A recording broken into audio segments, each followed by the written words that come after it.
So thank you. It's important, again, the reason I started with Dr. King was that he gets credit for doing what seems to be impossible. In reality, it was quite practical. We already had the right to vote in 1960. We had the right to vote in 1875.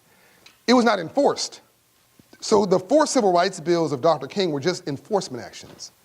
That's all they were. We don't have time for the story, but I mean, there's a long reason, there's a history of why it was, after Lincoln was killed, Reconstruction came to a grinding halt. So my point is, he just rolled up his sleeves and got to work trying to create the environment where he could get us back to zero. But it's romanticized today as if it's some big task that no one can do. He's actually a great marketer. He was very practical. Every problem had a beginning, a middle, and an end attached to it. He always left his adversary with his dignity. Very important. So I would say start where you stand. Create a strategy that starts on the block you're working on and make it measurable. Like credit scores is one reason. The reason I love that is that it's a non-emotional, highly measurable, transformational function. I can now put my Hope Inside locations inside of a bank branch, and that's my extension of the Freedmen's Bank, by the way. And I have 105 locations now in the last 3 years. I've got a goal of 1,000 locations by the year 2020. I've got orders for 500 locations. And SunTrust Banks has ordered 12% of their bank branches to be Hope Insides. Regions Bank has ordered 10% of their bank branches to be Hope Insides. So this is not some community reinvestment program or some nice, sweet to-do program. We're in Whole Foods, we're in Hyatt hotels, we're going to Delta for their employees, we're going to UPS for their employees. So basically, we took something that was a non-issue or not viewed to be as an important issue, flipped it, and made it a business issue, and said to banks, wouldn't you like to be out of the no business and back into the yes business? Because you can't approve a loan at 580 credit score. But at 720 credit score, you'll approve them all day and all night. My mother's credit score is 840. She's not even black anymore. She's like green. So if you want to put a kid to sleep, talk to them about financial literacy. And this is the guy who created financial literacy policy under George Bush, me.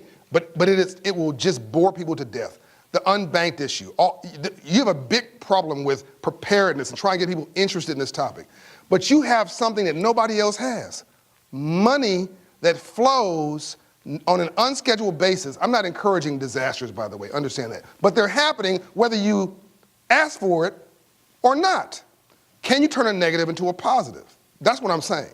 So I think that you have, and this money is flexible, it's pliable, and it has, almost like going into a third world country, it has enormous bounce effect. And I think if you connected that with financial literacy, connected that with some of the strategies that myself and others are doing, you can now get people interested in something they wouldn't otherwise be interested in. I'll give you one example. The earned income tax credit. I don't know if anybody in here knows of this. Okay, if you don't, forget everything else I said. I just helped you with your budget. Now, I want you to go back to your community and you hold a community meeting and you say, does anybody here know what EITC is? They say, no, what's that? You say, I just gave everybody in here a raise. Because anybody who makes $53,000 a year and works, the government owes you a check. Not a credit, a check. If you make $35,000 a year and have 2 children, anywhere in America, the government owes you $4,000 cash. And if you've never filed, it's retroactive for 3 years. And that's important because if you got a check, you'd keep filing. So if you haven't got the check and never heard about it, you've never filed, that means everybody in your community who qualifies gets 3 times. That's what, help me out here. That's a lot of moolah, $12,000. And if you're making $35,000 a year, that's more money you'll ever see it one time. And you can combine that with the $2,000 in FEMA money, plus something over here from the Red Cross. I mean, you can actually reset someone's life and get them a bank account, because you can't get the money unless you wire it back into a bank account. And we have 40% of this country, 12% of this country is unbanked or underbanked. So there's a lot of crisis that can be resolved most elegantly through emergency management organizations. And I think FEMA is highly underutilized in this space. I think this is a major, no federal agency in the federal portfolio has the ability to change what I just talked about more than FEMA. And I think FEMA is a backdoor to get the Congress to make financial literacy a requirement for every child and put a bank account on the back of it. But that's a whole nother topic. Yeah.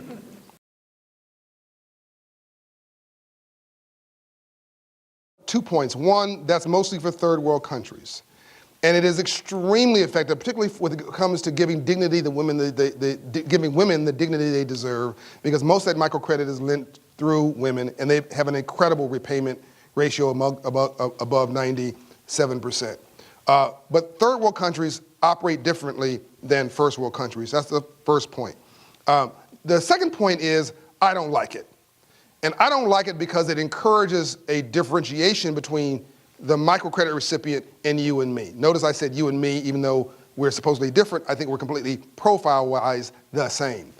I don't want somebody getting a microcredit. I want them to get a dang on bank loan. I want them to get a bank account. I want them vertically integrated in the same system that we are. So what I've done is not create another system for poor people. I've created a vertically integrated system where you just simply migrate in steps from here, and you feel like a big boy or a big girl every step of the way and have the dignity associated with that. I applaud them. I just think it's a different model.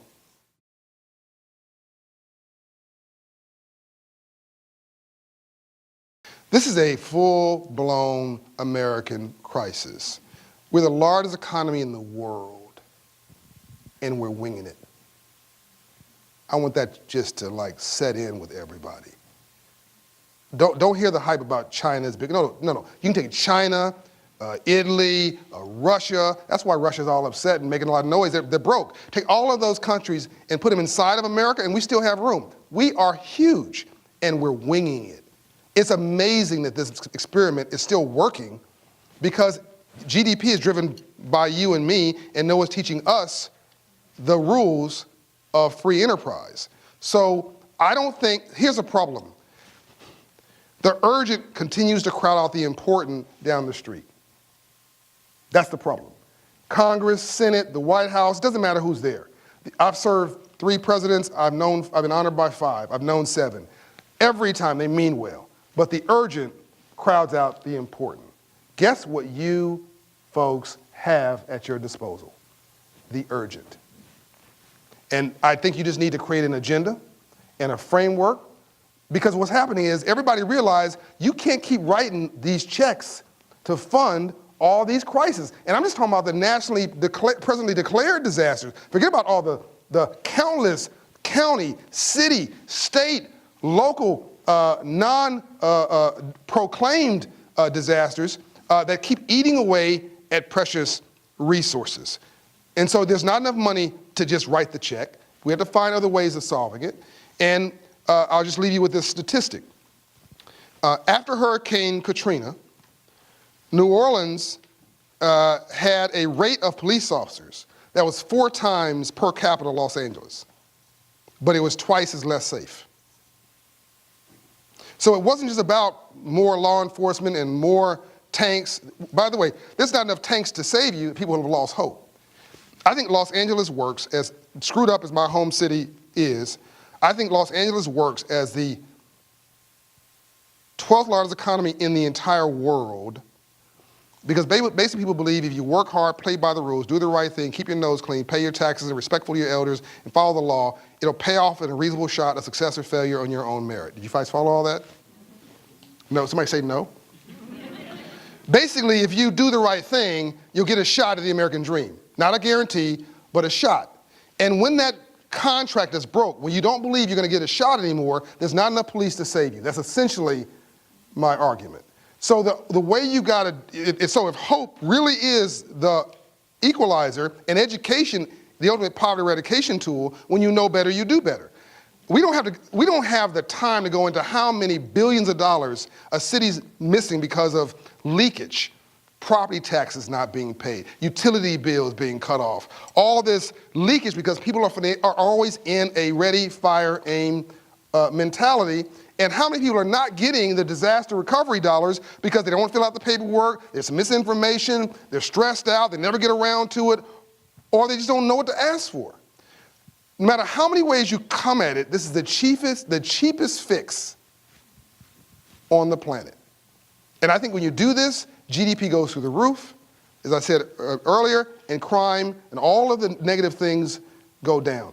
I mean, nobody wakes up in the morning and said, ooh, let me be a bum. Ooh, let me be a thief. Ooh, let me be a prostitute. They're doing these things because it seems like a good choice based on what they're looking at. I'm not rationalizing it. I'm telling you that everybody wants to be aspirational, but you model what you... So this is that's why I walked up on the stage and I said, this is really not just a change in history. I think it's a change in how you fundamentally see the world as managers. Because everything's economic. And by the way, don't take my word for this. I'm gonna leave, get my business card, challenge everything I've said to you today, and if I'm wrong, send me a note and I will send you a $5,000 check to the charity of your choice. And if every one of you would write that note to me, I'll have a bad day. But I'm giving you that challenge because I believe so strongly in how much common sense is embedded in what I've shared with you. This is not rocket science. It's just that no one's done it. And Great. you know, my mother always said, you're never gonna be the old guy in the club. So before you kick me out, I'm gonna leave. Bye. Thank you.